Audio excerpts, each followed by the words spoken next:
Ladies and gentlemen, welcome back to Good for the Soul. This is episode number 21. In this episode, I sat down with Preeya Sillan. She is a Logic Jiu Jitsu purple belt. She's a coach over there for the females classes, and she's overall an awesome person. Her and I vibe. She's been training for a long time, and I thought it was really cool in some of the previous episodes when I've talked to Caleb and Steven and everyone down there at that team down in Spanaway, Washington. Super cool guys. Watching her coach a class of women that was bigger than the class of guys at one time. So that was really cool to be able to see and sit down and talk to her. Again, a female's perspective on jiu-jitsu. Most of the people, I think, is probably 90 to 95% who train jiu-jitsu it's a male-dominated sport. So being able to sit down with her, talk about her perspective, the whys behind jiu-jitsu and what brought her in was really fun for me, and hopefully you guys get something out of it. So Preeya, thank you for your time. It was awesome, and I'm excited to share this with the world. Guys, before we jump into that, real quick, I want to remind you, supplements, protein shakes, anything you need in that line of taking care of your body, go to jockofuel.com. You can get yourself all the supplements and things you need. I take the krill oil, the vitamin D3, all that good stuff. Keep your joints good. So type in the code Good for the Soul at checkout and you'll get that 10% off. On the gear side of things, go to originusa.com. They got the gis, the rash guards, all American made, right? The slogan, dirt to shirt. So the cotton's grown here in America, woven here in America, manufactured, sewn, and put together and shipped out. And the headquarters, I believe, is in Farmington, Maine. So it's all American made. It's an awesome company. I've been using their products before, partnering with them in the sense, since day one. So I'm super excited to be able to share that with you guys. Again, originusa.com. Good for the Soul at checkout gets you 10% off. And again, the jockofuel.com protein shakes, the Discipline Go drinks, all that kind of good stuff, jockofuel.com. So without further ado, let's get into Good for the Soul, episode number 21 with Preeya Sillan. So tell me, where did your love for jiu-jitsu come from? Okay, great question. And it's like, it's day one, square one. I want to hear it. Day one, so my sister, she's actually a brown belt and she owns her own gym. Okay. And so we did Taekwondo as kids. Like, I have my black belt in Taekwondo. I think I got it when I was like 16, 17. So like I've done martial arts and then took a break when I went to college. And then she was like, she got into jiu-jitsu somehow and was like, I think you'd like it. Come watch a class. And it was, so I went and watched, but I had no idea really what the fuck it was. I was like, okay, I'll just come because she's asking me to come watch. Right. And she's been like adamant, like, it's your sister. Love it. You're going to go check it out, yeah. Yeah, and so it was, I think, like Gracie Baja, like downtown Seattle, Soto. So it's like up some stairs. Feels kind of sketchy. You've never been there. Yeah, I've never been there. It smells like ball sack in there. And it's like a closed guard week, and she was the only female in class. And I was like, this is fucking gay. I was like, I don't understand what's going on. And like, I never really thought about the self-defense aspect anyway. Yeah. So I was just watching. I was like, this is gay. I'm not going to like this. Yeah. And she was like, no, you came to not a bad class. But she was like, it's not like a class that you can just get. And I was like, nah, never mind. Right. And like my priorities were like partying. And I was just like, I was in school. So I was like, I'd balance it out with like partying. For sure. And then she opened her gym eventually. And like, she tricked me. Kind of. Okay. And so she was like, help me with the kids class. I need help. So I put a gi on, helped her with kids class. And I was like, oh, this is actually really fun. Oh, damn. How old were you when you started? Or was that first class you went to at that Gracie Baja? I don't remember when that was, like, okay. Honestly. But my first class was like 2004. Like when I helped for the kids class and was like, okay, like I can get into this was 2014. So it's been 8 years. Oh God, 8 years. Legit, I love it. 8 years, yeah, 8 years, and then I took like a 2-year break at one point, and then came back. That's awesome. Yeah. So talking about that first phase, do you remember? You said your sister kind of tricked you, but let's go back even further. Yeah. When you started Taekwondo, because that is a combat sport. At what age, and maybe like, were you a kid, and do you remember like, hey, what that was walking onto the mats for the first time? Yeah. Well, it's like a free Taekwondo class at like Hearts Fitness, which is like what 24-hour fitness like was before it was 24-hour fitness, and like Shoreline, and they were like free self-defense classes basically over the weekend. And so my parents were like, okay, this is a smart thing to do for our daughters. So I just remember like going in, I was like, oh, this is just fun. It just felt fun. It didn't feel like it was like I was fighting anybody. Right. Yeah, and it was just like a lot of like kicking and punching and then the forms. But I'm a super social person, and so that's what I was like drawn to. Cool. Was just like, I get to like have fun with my friends, like fight my friends, basically. Yeah. That's one thing that's kept us here for so long, continuing to train, right? Because all our friends are here now. because again, the goal with this is trying to draw people into jiu-jitsu. So I'm trying to get at that first experience you had in that Gracie Baja to when you actually took your first class and started getting into it. Was there a change in your mentality of like, oh, I could get into this, and maybe where it clicked? Do you remember that feeling or what that was like for you? That's a really good question, but honestly, like, I can't remember when it first clicked. Yeah. I think my sister is very good at like talking you into doing things, and you don't even know if you want to do it.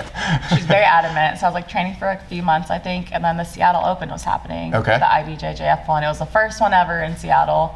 So she's like, you should sign up. It's gonna be like iconic. It's the first one. You have to do it. And I signed up for it, and I was like, I don't know what I'm getting myself into. And you were a white belt at the time. I was a white belt, brand new. I didn't.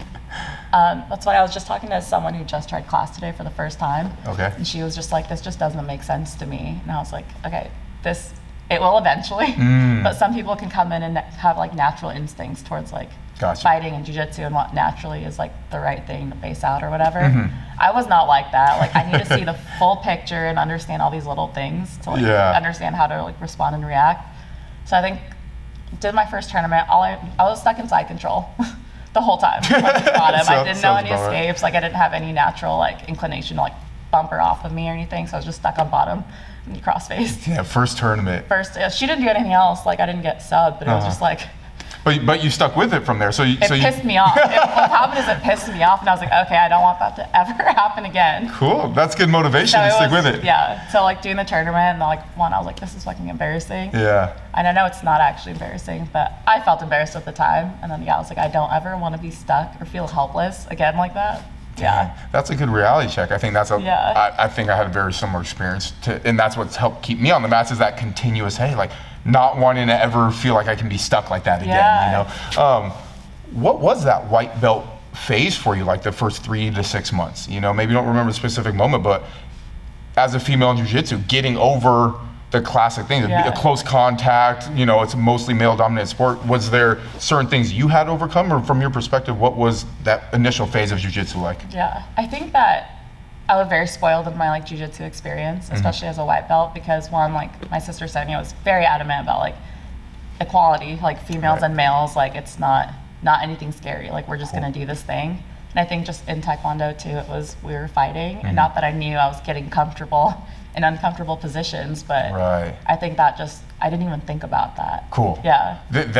I think you were very lucky to have grown up in such an awesome environment coming up in the sport. That's wonderful. So I've heard like horror stories from like other females and at Girls and Geese too. It's always amazing to be around a bunch of females on the mats, but then hearing other people's stories about their first gyms are like, I'm like, oh, I haven't had this experience myself, but that's good, and I'm super happy to hear that. But what are some of those experiences that women who may be watching this should know to be aware of and know that maybe that won't be the right gym for them, or hey, that's not part of the norm of jiu-jitsu? Like, can you share some of that, without naming names or anything like that, but some of the classic things you may run into? Yeah, I think one is if you're one of the only females and like it's a huge gym, I think if like the ratio's off, that's like something that should trigger spidey senses. Like, let's say it's a class of 40, but there's like one female.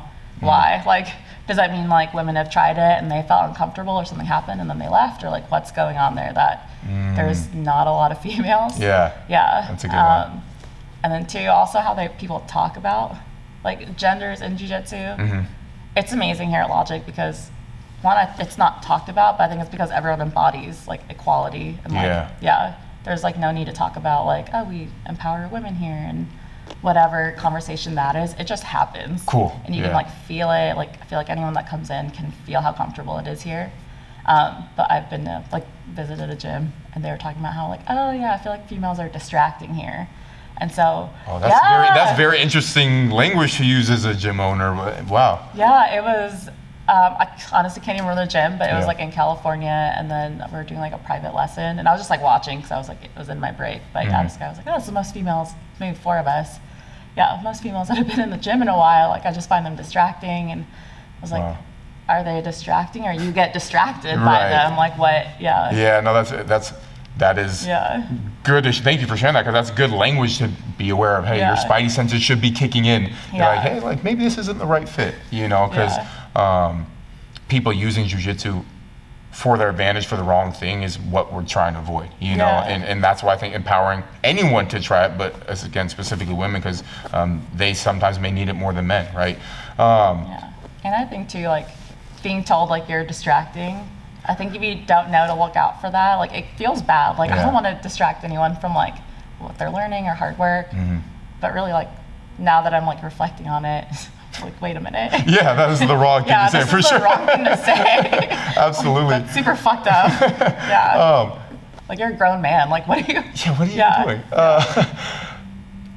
You know, you've told me, hey, you've grown up around your sister in jiu-jitsu, so you've been lucky enough to have a pretty great experience, it sounds like. Have there been moments or certain things that you personally have felt uncomfortable in jiu-jitsu, or things you've had to overcome outside of the norm?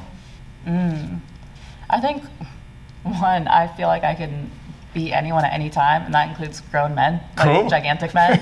Yeah, so that's one, a good reality check for me, and one, because if I roll someone bigger than me, maybe they're a white belt, and I just like end up on bottom and get my ass kicked or just smushed, like I get upset, but it's more at myself for like, one, I didn't do what I needed to do to protect myself, and I got put in this really bad situation. Yeah, and so I think that is something that like, again, is a really good reality check about like just my size. Like, not that I'm a woman, but I'm a smaller person. Right. So yeah, I need small person jiu-jitsu. Like, why am I gonna try to collar drag someone? That's fair. You got to on me. Yeah. Yeah, I don't think trying to collar drag Rob out there is gonna work for either of us. So. What's funny is I tried to collar drag Rick today. What? I don't know. He's bigger than Rob and I. The audacity. I don't know. I love the courage. That's awesome. But also maybe stupid. Maybe just a tad, but we live and learn. It's the mats. Yeah. Trial and error. Yeah, but it's okay. But there's that reality check. Like, I shouldn't. Yeah. Why did I even do that? Yeah. No, that's awesome. So, you told me that we had a woman walk in the gym for the first time today. Yeah. What was that conversation that you had with her? Because I know we're jumping a little bit ahead because you coach here as well, but what's your process like when a female walks in the gym for the first time who maybe didn't get as lucky as you to have a jiu-jitsu experience before? Like, what was that conversation like with her or other females you have to make them feel comfortable coming in the gym? Yeah, that's a really good question. And one is like, if someone walks in, and she did class, right? So I was like, how was it? Because one, I don't want to like impart my like what I know about like other females' experiences in gyms like on someone who maybe she had a great experience, but I'm like, was everyone nice to you? Yeah. And like trying to see if she felt comfortable and safe. So I just like always go with an open-ended like, how was it? What'd you learn? Like, what was, yeah. What kind of feedback did you get from her? She said it was like, she really liked it, but she's like, I don't know how to win at this. Yeah, I was like, that's awesome because that means you're competitive. But her boyfriend also trains here too, so she also had that like, he got to like front load like what jiu-jitsu is. That's cool. That's awesome that he's drawing her in then to give it a shot. That's wonderful. Yeah. When did you get your blue belt? And did you recognize how monumental that was to put in all that work as a white belt to like, wow, this next stage of jiu-jitsu is happening? No, it didn't feel that good, honestly. Whoa, no. I know. But I actually got my blue belt in like September 2018. And this was like when I took a break. I had like a 2-year break. And I was like a 4-stripe white belt. And I think I had hurt my hip and I was in grad school and it was the second year. And it was like internship on top of trying to work like almost a full-time job on top of like going to classes. And I was also like just went through a really bad breakup. So like life was just like, digging me down pretty bad. And so I ended up just like taking a break from jiu-jitsu. And then when I was like ready to come back, it was a couple years later. And I trained for maybe a month, and then under that professor, it was like there was like a test, basically, like just kind of go through the positions and show that you know the positions and you have that awareness. And like did that, got my blue belt, but at the same time, I was really rusty. My timing was really bad. Like I was just getting smashed left and right because I felt like I forgot jiu-jitsu. Like I can go down a list and show someone like during drills like that I know it, but in like live rolls, I was like not doing well. And the timing wasn't there, my cardio wasn't there, so it took me a long time to be like, okay, I had actually earned it. That's fair. So what drew you back into it? Sound like you said you had a hip injury, you school breakup, like what pulled you back, or what was it about jiu-jitsu that got you back into it? I think the thing that always like brings me back to jiu-jitsu is like the hard work that goes into it, and like it's never gonna feel easy. And I think when I took the break, I wasn't at a time to like be humbled every day. Like I just was like honestly surviving and like trying to figure out like who I was, like what was important to me. Because school too, like I got my degree and like I really wanted this degree, but also like I felt like I wasted my time and money in grad school because the way I was learning wasn't the best way for me to learn. Okay. If that makes sense. Yeah. Like just memorizing shit for a test and taking a test and like needing A's to graduate. Like I can do that, but I didn't learn really anything. Right. Yeah. And it was just like a lot at one time. Yeah. And it's so, jiu-jitsu is so mentally taxing too, that like doing all these things and going to class, I wasn't getting a lot out of it and it was frustrating. Gotcha. But I think it's because I needed more rest and more time to just do nothing or give my brain a break. No, that's totally fair. Well, I mean, again, it sounds like you're a very high performer. You're trying to do all these things and working in grad school and jiu-jitsu and all that. How once you made jiu-jitsu a part of your life, how have you successfully balanced those? You know, because it can be a struggle for a lot of people trying to have a career, live a life outside the gym sometimes. How have you balanced it? I want to say poorly, honestly. But I think just like the balance changes like as time goes on. Like some, maybe for like a month or two, like there's a season where maybe I can like go to work, come straight here, crush it in training, get 8 hours of sleep and like go through this. And then after a while I realized, I'm like kind of letting my personal relationships slide because I'm focused on these achievements, like work and jiu-jitsu and competing.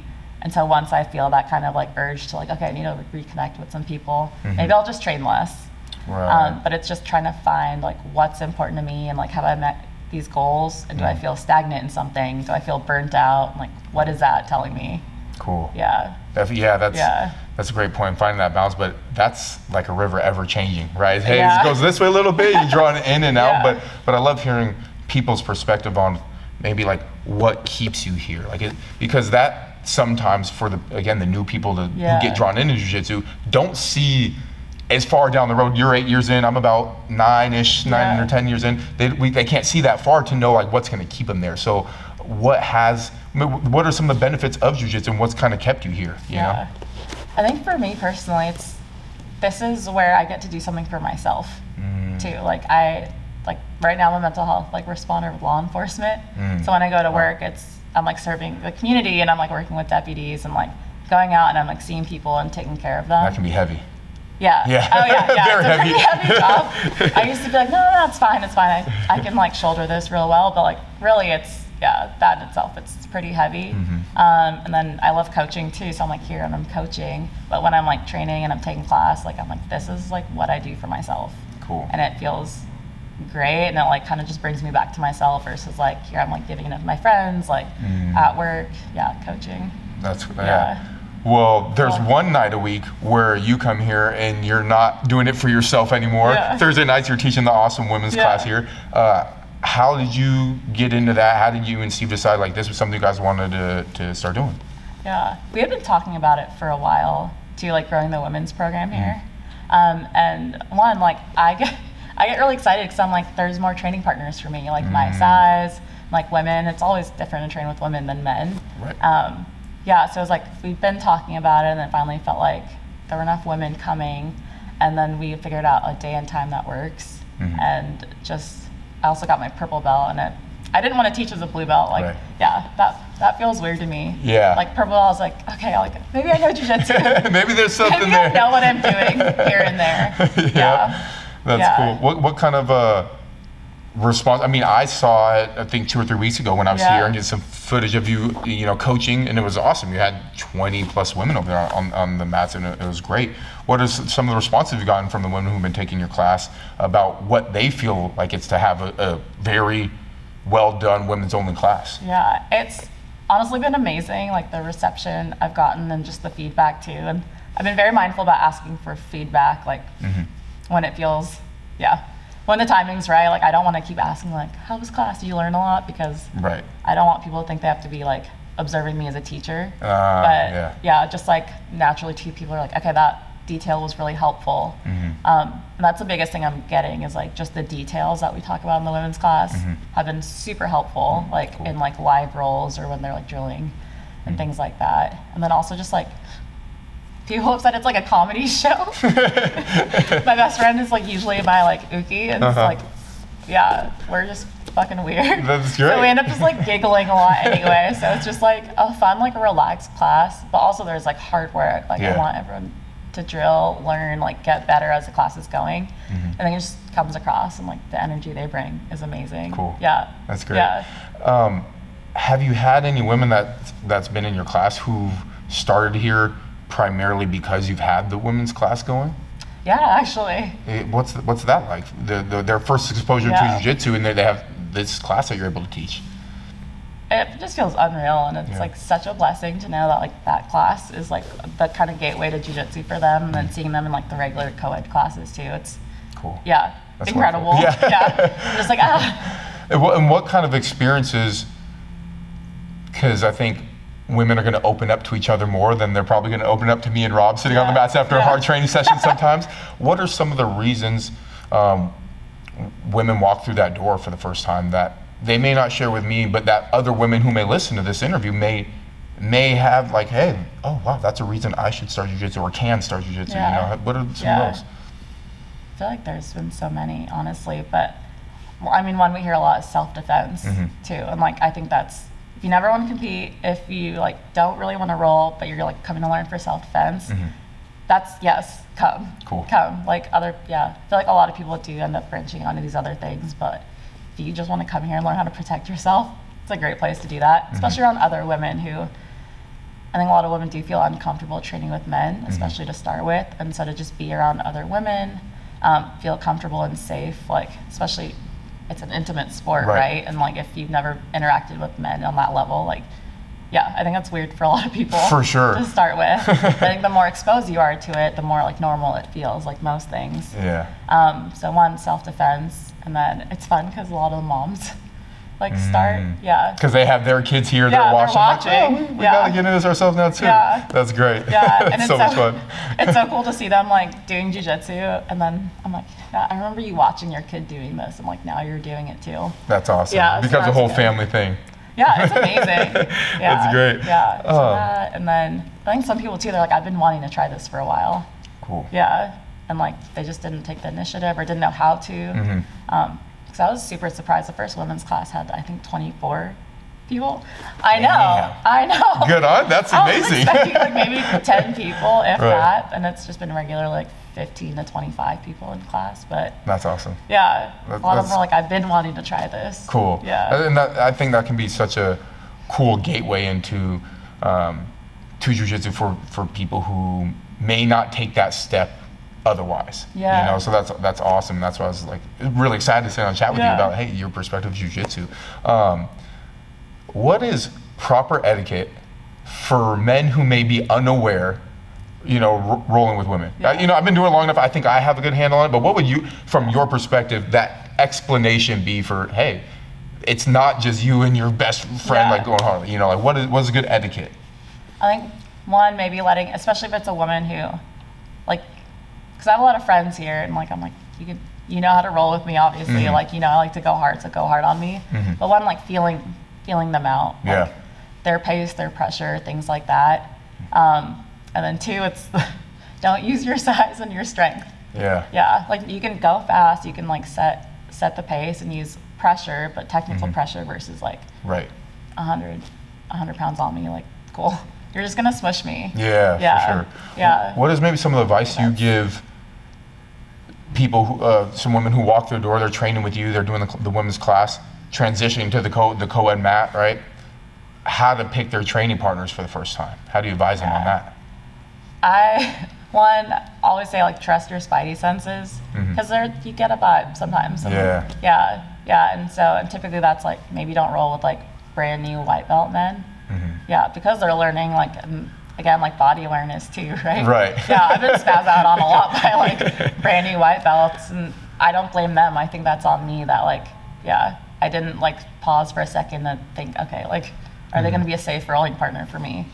That's such a great point. Like, and I think I think it'll be different for men. White belt spazziness rolling with each other. But yeah, you're absolutely right. Like, hey, watch out for white belts, because I think, hey, any color belt and above, like, you're gonna have probably a better rolling experience in general. Anyway, like sometimes for me, like, I don't want to roll with a spazzy white belt right now, right? Like, I want to work jiu-jitsu, and I don't want to take that. I feel like I get hurt more rolling with those people as it is now. But that's part of the process. So yeah, watch out for that as one.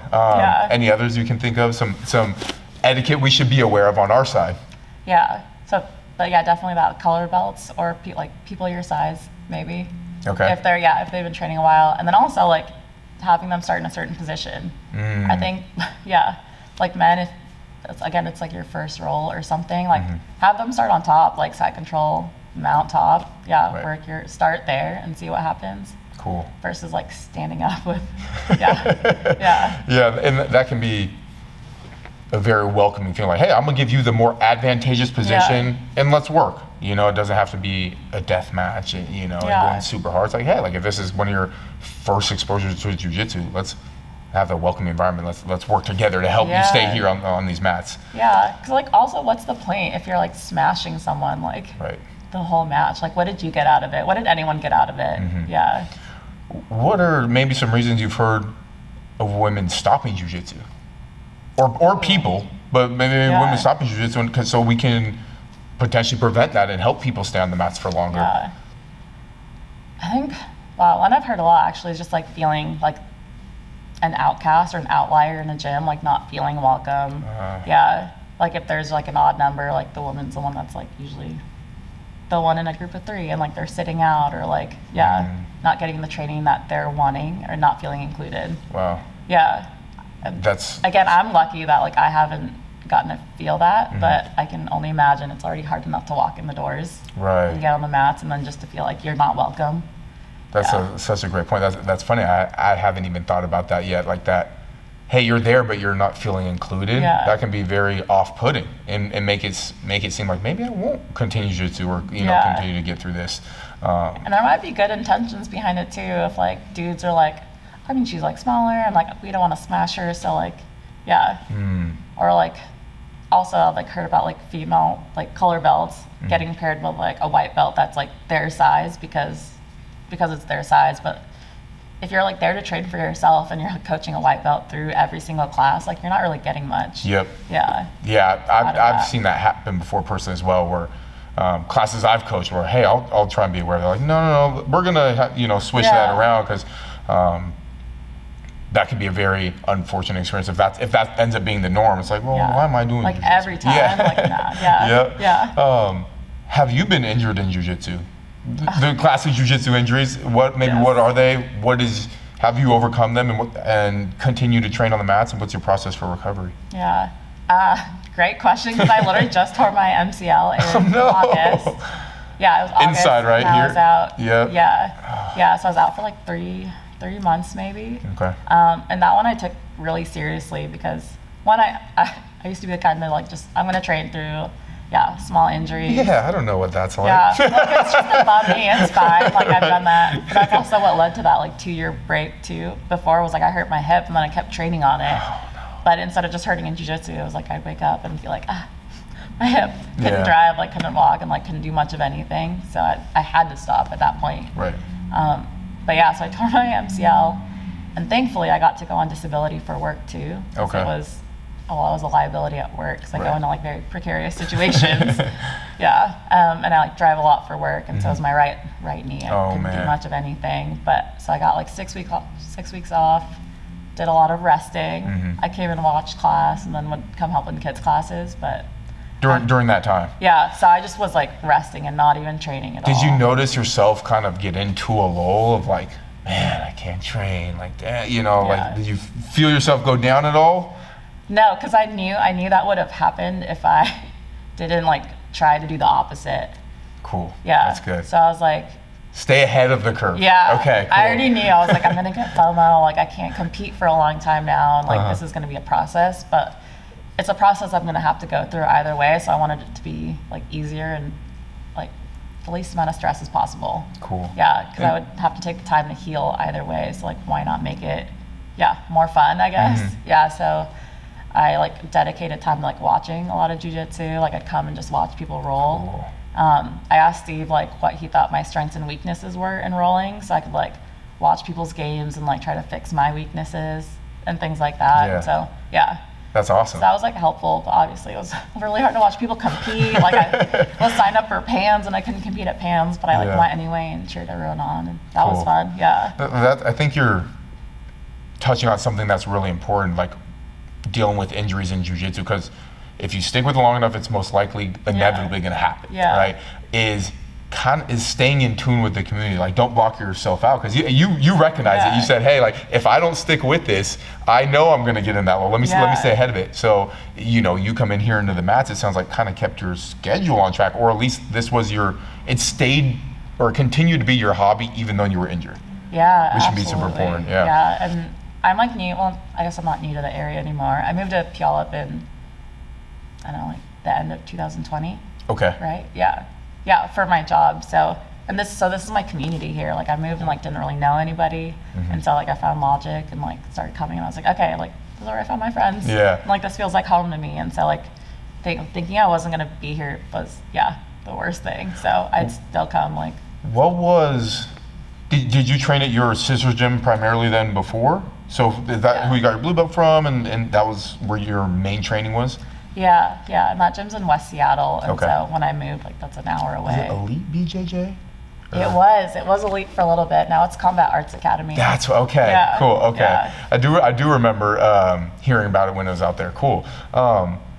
Was walking in this gym with previous training new experience for you? Did you have any nerves coming here at all? Did you know people? What was that like finding a new gym? Oh yeah, it was completely nerve-wracking. Oh no way! Okay, I wasn't sure if you knew people beforehand. No, I didn't know anybody. Talk to me about that. No, it was like I moved here, and then, I think I had gone like maybe 6 months without jujitsu because I had like moved from like. Tisk. No. I was like, it was COVID. Like, oh yeah, no. Okay, that's fair. Yeah. So, yeah. Get out of here with that little finger.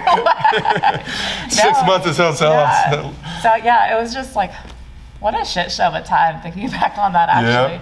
Yeah, like I had moved from West Seattle to Kent, and then I was like, okay, like I'm gonna find a new job, I'm gonna buy a house. I just was like, okay, I'm gonna like go balls to the walls and do these things. So I found this like basically my dream job is like working with law enforcement, but like from a mental health aspect. Cool. And then so I was like, okay, I'm gonna move here for this job. Like I want to live in the community I'm serving. Right. So it was great, but I didn't think about how like now I'm gonna be an hour away from my friends and my family. Whoa. Because my parents live in Linwood too, so that's big change. It's that's a drive. Like, I mean, once it's you get outside of an hour, that's not a pop in and say, hey, like that it could be 10 hours away. Dude, right? Plus, like there was not a lot of traffic, so everyone was scared of COVID, and like there was a lockdown, so I could like drive easy. But once everyone went back out in the world, I was like, never mind, guys, I'll see you like once a month. Yeah. So talk to me again about like how did you find Logic? What was it like walking through the doors, and how did you overcome that?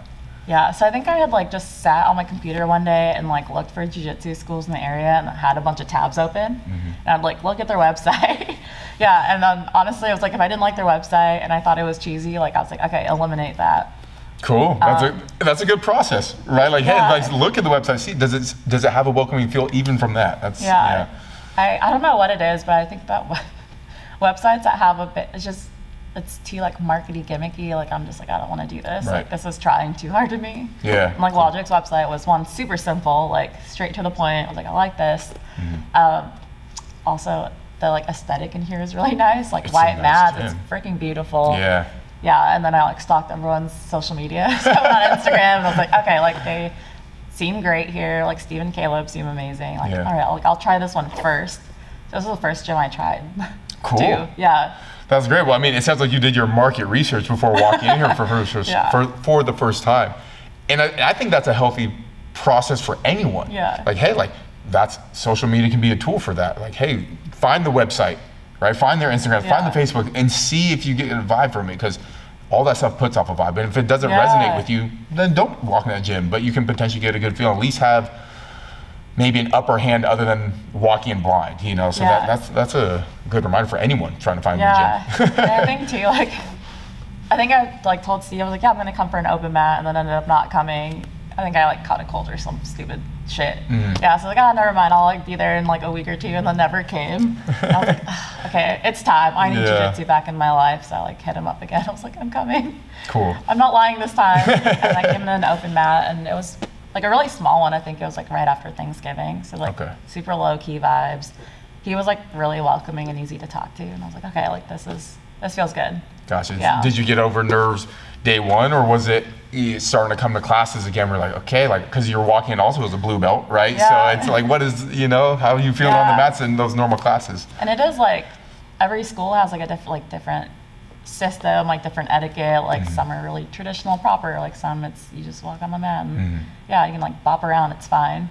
But I just like, it was like, okay, it's chill here. Like I'll go to classes, I'll be nervous for a while, but I'll get comfortable. Like I just knew I'd be comfortable eventually. Cool. And that helps. And then I'm just like prone to overthinking and feeling anxious. So I'd be like, shut the fuck up to my brain. Just like come anyway. Yeah. Cool. That's good. If it's that easy to get into the gym, more power to you. Like, shut up, brain, just get in there, go do it. Because sometimes it doesn't feel that easy, even though we've been a part of it for a long time. Yeah, it wasn't easy, but I think I've like finally built enough self-awareness, like, that I'm like, okay, I know I'm gonna have fun once I'm there. And like, I enjoy learning jiu-jitsu, and I just love jiu-jitsu and getting my ass beat and beating ass. Like, it's, I just need to get there. Cool. Yeah. You've been doing it for about 8 years now. What is your game in jiu-jitsu? What do you enjoy doing? Passing and smashing. Passing and smashing, Carlson Gracie style. I didn't even know it was Carlson Gracie style, but I was like, this is great. Yeah. Yeah. That's awesome. Yeah, and I feel like coming here too, I've had to unlearn a lot of like habits that I had built that were a little lazy. I think it's because everyone's so like technical and smashy here. I was like my lazy guard playing where I'm just like throwing like spider and then seeing what happens. It's not gonna fly. Right. Yeah. But I do like to pull guard, sweep, just smash. Cool. Is my That's fun. Yeah. Do a lot you of have knees on faces? Knees on faces. We're not saying do that all the time. That's just her style. That's my style. I'm a dick on the mats. Get some. I can't. Yeah. Do you have a favorite submission you enjoy doing the most? Triangles. Triangles. All the triangles. Okay. Lately it's been mounted triangle. Like I'll get to mount a triangle. Also wrist locks right now. Are you wrist locking white belts on the mat? Yes, and children. But children, Troy. Teenagers. Yeah, teenagers, and they're about your size, so that's okay. Troy beat my ass anyway. So so it's fine. Yeah, that's awesome. And I only have like a couple years before like they're like strong teenagers and like taller than me and stronger. So you have to let them know Trey now. and Troy, yeah. But yeah, I'm wrist locking teenagers. That's okay. I think that's allowed. Yeah. Like, you have the upper hand on them now. It'll be good for them. Like, good. Now they'll know to watch their wrists. Yeah, exactly. I've learned some hard lessons getting wrist locks where it's like, I didn't know you couldn't do this. So, I think I don't remember who I was rolling with, but they had my back, and I was still trying to wrist lock them while they were on my back. Savage. And they're like, are you serious? And I was like, yes. That's awesome. Yeah. Is there a favorite submission you enjoy watching other people do the most? Ooh. Kimuras, I think. Okay. What about Kimuras is it for you? I just think it's so versatile. Like you can hit them from a lot of places. And I just was like dumb and like couldn't figure out the figure 4 grip myself for a long time. I would just always get it wrong. And so like watching people hit it, I just was like, this is beautiful. Dang. Yeah. That's cool. But it is like there's so many different like places you can do it. You can sweep from there. Yeah. Lots of options. I want to like incorporate it in my game. But, cool. Yeah. No, that's great. Yeah. And just a good choke. Just love. Just the gurgle. We were talking about it earlier. I just love hearing someone gurgle. That was so funny, yeah. Where I said the last time I was filming here and caught Robert, it's like, oh, hit the gurgle. You're like, what is that? Like, he's just smashing him out, getting a no-gi Ezekiel and putting his forearm or fist in your throat, and it's gonna make the other person gurgle. You're like, I like that. I love that sound. That's so fun. So much. Okay, so now it's interesting because your sister tricked you into jiu-jitsu. Yes. You've been doing it for so long now. Yeah. Was there a moment where you recognized that like you actually loved it for what it was and not because someone drew you into it? Yeah, and I think honestly that happened really recently. Like, and it was here. Really? I think it was, because I've been like training under my sister for a while, and it was amazing. She's a great teacher, and like there's a great women's program there. But here it's like I just get to be myself. Yeah. Like, I get to be myself. I get to like play my own game, and just kind of like be my own person really here versus like, oh, that's like Sonia's sister, or like, Right. oh yeah. So it was here in this moment where you were like, wow, like I feel like you've come to your own in jiu-jitsu, or? Yeah. And I don't know if it's just like we did a lot of things growing up together. Yeah. And my parents like compared us a lot too. So like here I'm just like, I just get to be my own person, like my own jiu-jitsu, and like come into my own style. Yeah, cool. Yeah. That's awesome. Yeah. I have a brother I'm super close to, same thing. We did everything together, you know, and we trained together. He got into jiu-jitsu because of me. No way. Yeah, and then I was also coaching at Ivan's, so he learned a lot of jiu-jitsu from me. My God. So but there was those times where he spread his own wings and he's doing his own thing. He moved to Tennessee recently, and he's training under a great academy out there under Sean Williams, Henzo Gracie black belt. Oh, yeah, so great academy. And you should ask him if how's he doing without you there. Oh, he loves it. Probably much better. That's so funny. Is he younger? Yeah, about a year and a half. Yeah, so dude, same here. I'm the youngest by a year and a half. Yep, similar experience. So I know from the older brother side of like what that can be like, and but that's awesome to hear that you've come into your own here, being around, you know, this environment, which is an amazing environment. I've trained here a handful of times now, and I really appreciate it. What have you learned being a coach now? Because those are two different skill sets, doing jiu-jitsu and then also coaching in jiu-jitsu. I feel like it's like, okay, I learned a lot actually. And like one, just like as a coach, like people learn in so many different ways. It's incredible to see, like, and some people are like kinesthetic learners, and some it's visual, some it's a lot of words, some it's concepts or just straight techniques. So I try to hit all of that when I'm coaching. Cool. And someone actually gave me that feedback too. They're like, oh, you hit like these 3 things for me, and I was like, I didn't even realize I was doing it. But cool. Yeah, because I want to know why something works and how it works. If someone tells me to do like a technique and I can drill it over and over, but if I don't know why and how it works, I'm gonna fucking forget it. Right. Yeah. So I want people to know why things work and like how they work. And so that's something that I'm trying to be really cognizant of, like walking around, like watching people do it, like how are you learning? How do you learn best? And like, how can I like accommodate that? Cool. And then just like everyone has different body types. So that's something too, like that I've been thinking about a lot is like my body, I have like really long limbs. And so like things work differently for me. So if someone else, So does that affect your coaching style and how you're gonna share techniques, you know, with people, or how does that present itself at coaching? Well, I'll use myself as an example. I'll be like, this works for me because I have like long legs and I can just like throw my leg in here and this is great. If you have shorter legs, like maybe this would work. And I just really I like empower them to figure it out too. Cool. Like play with it, like ask your partner to do X, Y, Z for you to try this response. And I also want to know if something's not working for someone, so we can like workshop it together. That's a great point, and that's super important again for those listening. Of if it's not working for you, speak up. Don't just let it go by the wayside if you're not understanding it, because then not you sucking at jiu-jitsu. It's just we're doing something wrong, and we're gonna figure it out. No, that's a great reminder of like, hey, like we're in this together. I'm here to coach and help you and get through this, because especially starting out, those fundamentals are gonna be important. So if you're not getting those, we want to make sure you do. Plus, like speaking, like don't be afraid to speak up, like at any point, I think. Because if something's not working, like I don't want you to just not know how to do it right and just do it wrong this whole time or avoid something. Like you just can't run away from shit on the mat. So absolutely. No, speaking. Let's just and that's tough, right? Because for new people walking through the door, like where do you find that confidence to speak up? You're in a room full of brand new people you've never met before. What would your advice be to those people to kind of overcome that? Like, how do I coach Preeya? Like, I ask them directly. Not gonna lie, if I see if I'm like, her wheels are turning, she's not saying anything. As a coach, you can see it. Okay. I feel like I can see like if someone's thinking or they're just like, what the fuck is she doing? I'll just like call them out on it. Cool. And not to be a dick, but also like to get people comfortable speaking up. Like I want it to be like an open conversation for everybody. Cool.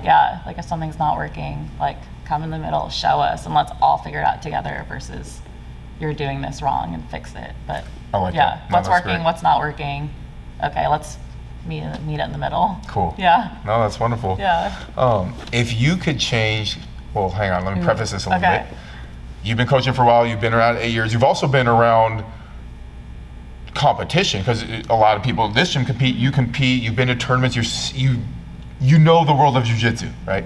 From your perspective, if you could change one thing about jiu-jitsu, what would it be? Oh shit, dude. What would I change about jiu-jitsu? Yeah. I should have texted you before and this question so you could like, oh damn, that's what about jiu-jitsu? Way, yeah. But anything, whether it's attitude on the mat, technique, culture. I mean, if you were queen or king for the day, what would you change about jiu-jitsu? I hate you right now. We can ponder it, and I can always cut it off and then splice it in. Okay, processing. Yeah, no, you're good. Take your time. What would you change about jiu-jitsu? Let me flip it on you. Okay. Oh, shit. No one's asking me that. I'm typically the one asking the questions on this thing. If I could change one thing about jiu-jitsu, I think for me it would be like more, right? Like more jiu-jitsu. That's the goal for this channel. Like me getting people excited about jiu-jitsu is like more. Like I think personally, I'm at a lucky enough time to have started this project to where YouTube's around, so there's no secret techniques anymore. Yeah. I think the culture of jiu-jitsu has changed enough to where it's a little more open doors policy, right? Like, because I'm going to be traveling a lot, meeting a bunch of new people, and there's not a don't come into my gym, you're not part of our team. Not as much of that attitude, and I don't see it very often.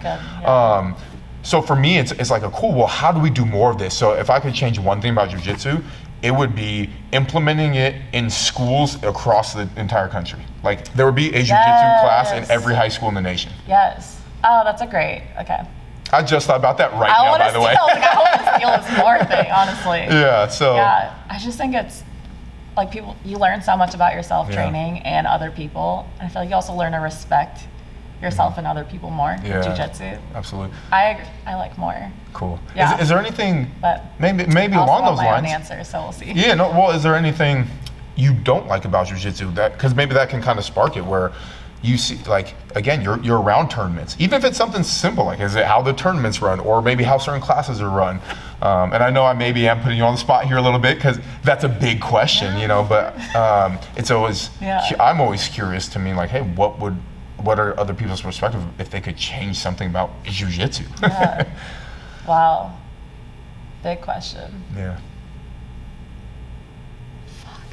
No, you're good. I'm so stumped, but I feel like if you asked me during the day, I'd be like, yeah. Like, I know, I caught you at 9 p.m. now after a long day, after training. No worries. Is there anything as a coach? I'm going to end up messaging you tomorrow and be like, this is everything I'm going to. Please do. I'll put it in. Okay. I'll put it in the intro, like, hey, or the outro, just like, FYI. hey, yeah. So here was her answer to this.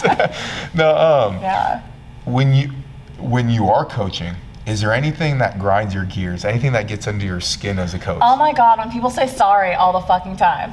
We hit it on the head.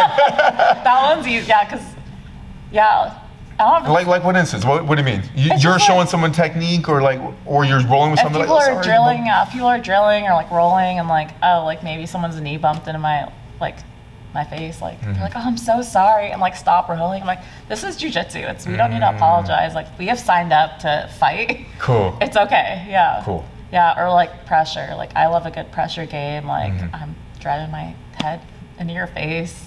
Yeah, my shoulder's going in your jaw, like, and I'm not apologizing for it because this is jiu-jitsu. That's jiu-jitsu. That's what we're doing here. Yeah. And I find it's very common, like, I think with women overall in general, not just in jiu-jitsu, to like apologize more than necessary. Cool.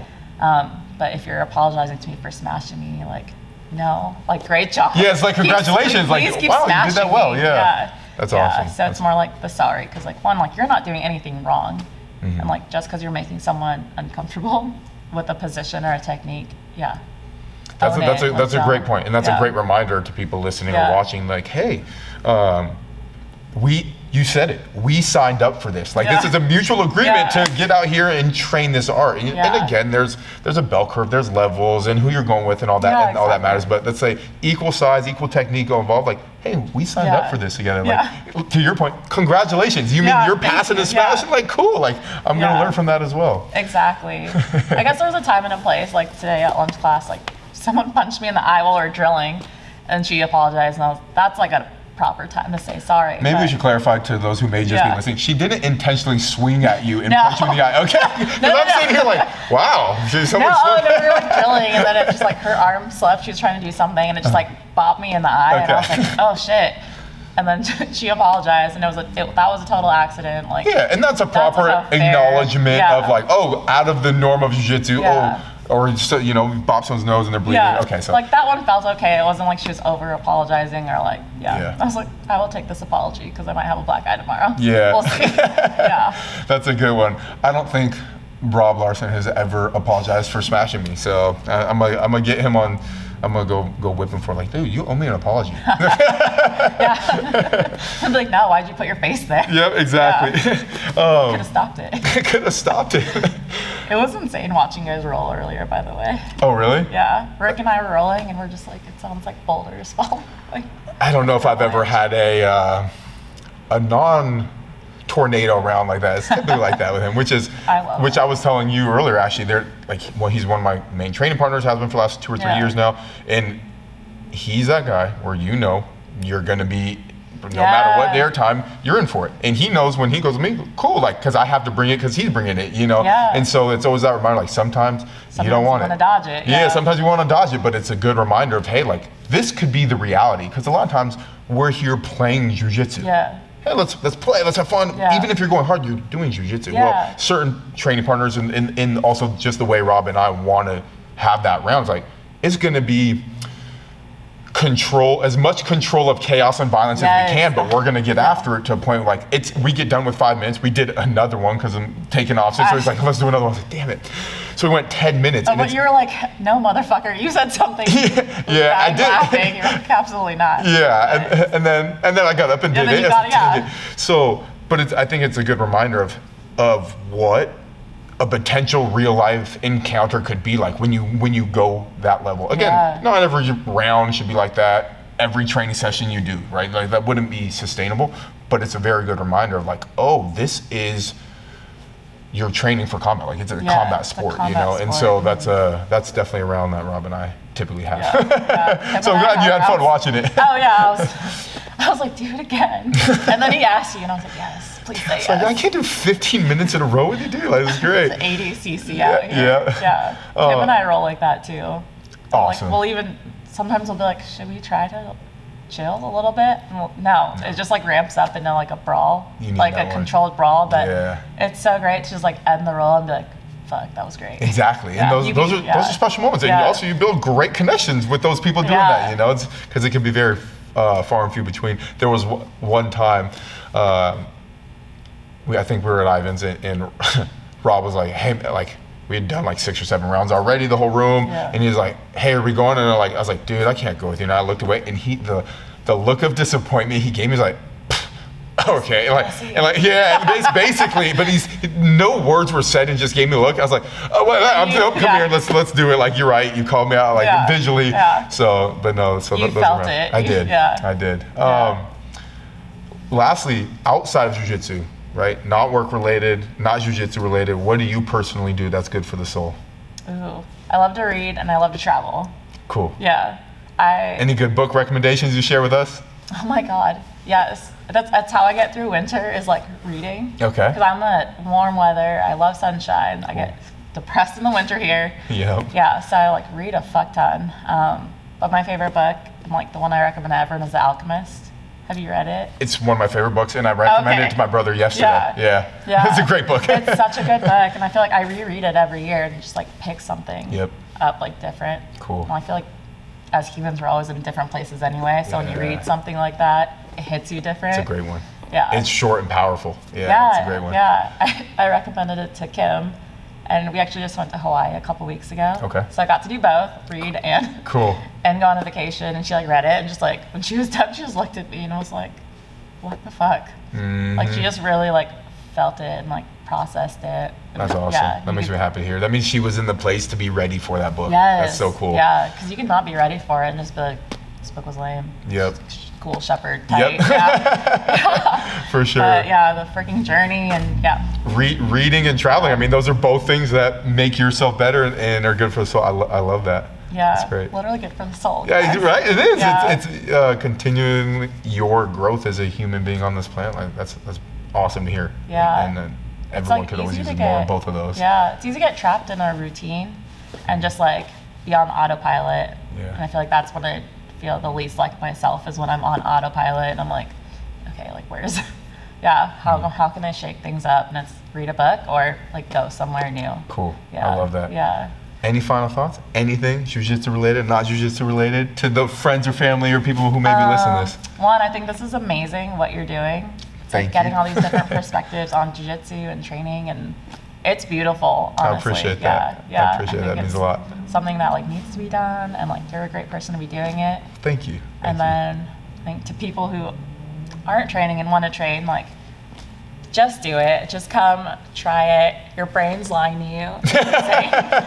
When your brain's saying don't when your try brain's it, saying like don't no, do no. it, come do it, because that's what your brain's supposed to do, is protect you. But it's jiu-jitsu's gonna make you better in every single way. Yeah. I love it. On and off the mats, right? Yeah. Oh yes. Yeah. I feel like I've really found who I am, like with jiu-jitsu, like as a person. Yeah. Yeah. I mean, as a jiu-jitsu like player too. Yeah. That's I'm just like a better person when jiu-jitsu's in my life. Cool. Yeah. Yeah. Thank you so much for your time. I Yes, appreciate it. thank That was you. awesome. You're This the was best. great. Yeah, No, you I are. appreciate Guys, if you've made it this far along, finished the interview, I just want to thank you again for supporting me along this journey, and hopefully you got something awesome out of that interview. I really enjoyed doing these, learning so much about life, jiu-jitsu, and everyone has such a unique and interesting perspective. So I hope you got something out of that that you can take with you. And one last reminder, for 10% off on any Jocko Fuel products or Origin USA products, go to jockofuel.com or originusa.com. Support yourself by getting some awesome products, supplements, protein shakes, greens, all that good stuff. It helps support me along this journey, and again, supports yourself and an American-made company. So yeah, jockofuel.com. Check it out, guys. Thank you very much.